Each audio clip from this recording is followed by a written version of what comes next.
Olha, todo mundo já viu ou ouviu falar de uma máquina de raio-x, né? Mas a verdade é que pouca gente para pensar em como ela realmente funciona, como ela consegue de fato ver através da gente. Hoje a gente vai mergulhar de cabeça na física por trás dessa maravilha da medicina para desvendar a ciência por trás da imagem. Sabe, é uma pergunta que com certeza já passou pela cabeça de muita gente ali na hora de fazer um exame. Como pode um feixe de luz invisível atravessar nossa pele, nossos músculos e mostrar com clareza os nossos ossos? A resposta para isso, por incrível que pareça, envolve uma corrida microscópica em altíssima velocidade.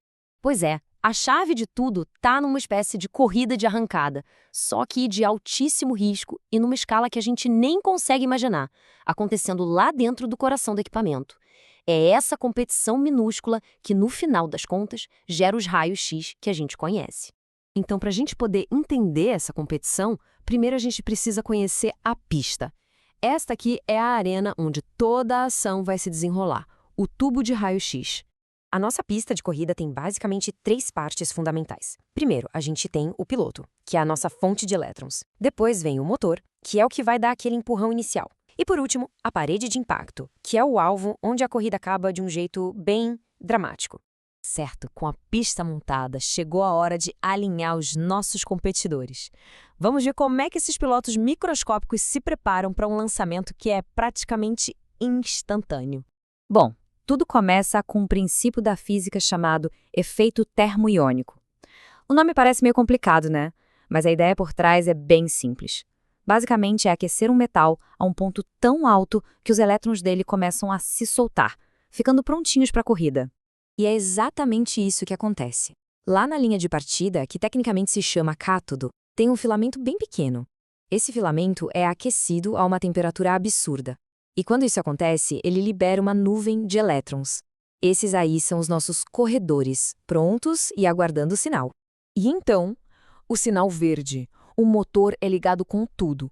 E esse motor nada mais é do que uma força elétrica gigantesca, a voltagem, que funciona como um estilingue superpotente, arremessando essa nuvem de elétrons pela pista a uma velocidade, olha, é algo vertiginoso, quase a velocidade da luz.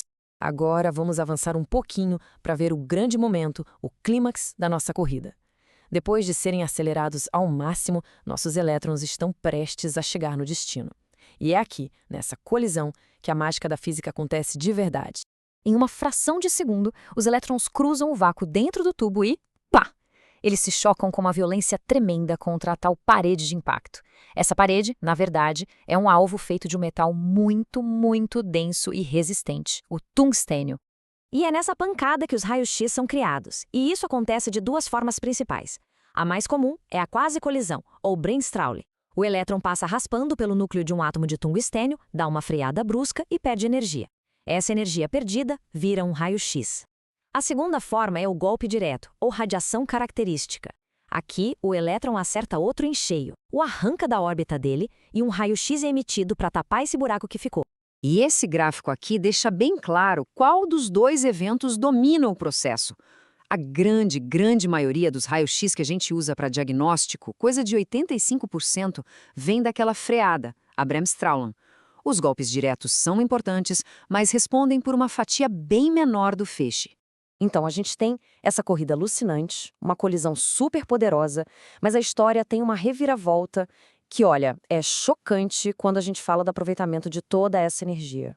Vamos parar para pensar um segundo, com toda essa energia que foi gasta para aquecer o filamento, para acelerar os elétrons, que porcentagem disso tudo realmente vira os raios-x que formam a imagem no final?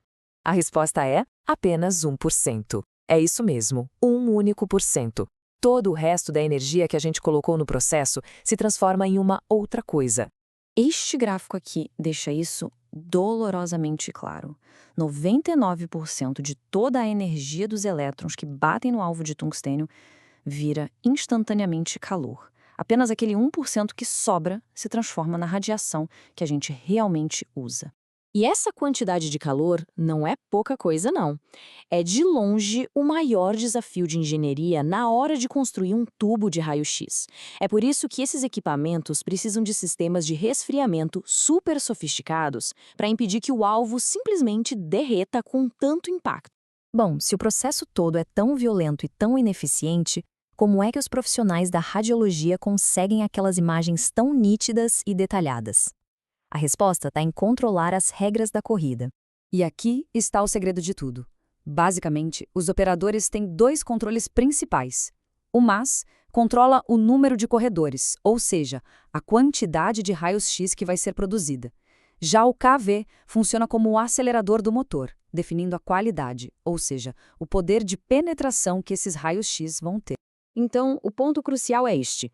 Ao manipular com precisão a quantidade de corredores na pista e a velocidade com que eles são lançados, é possível esculpir o feixe de radiação. É assim que eles conseguem a imagem perfeita para cada parte do corpo, para cada tipo de exame. É uma jornada incrível, não é? Pensar que tudo começa com um simples fio sendo aquecido, passa por uma colisão atômica violentíssima e termina nos dando a capacidade de enxergar dentro de nós mesmos. Essa corrida microscópica abre, literalmente, uma janela para o corpo humano. Isso tudo nos leva a uma reflexão final, né? Os raios-x são só um exemplo.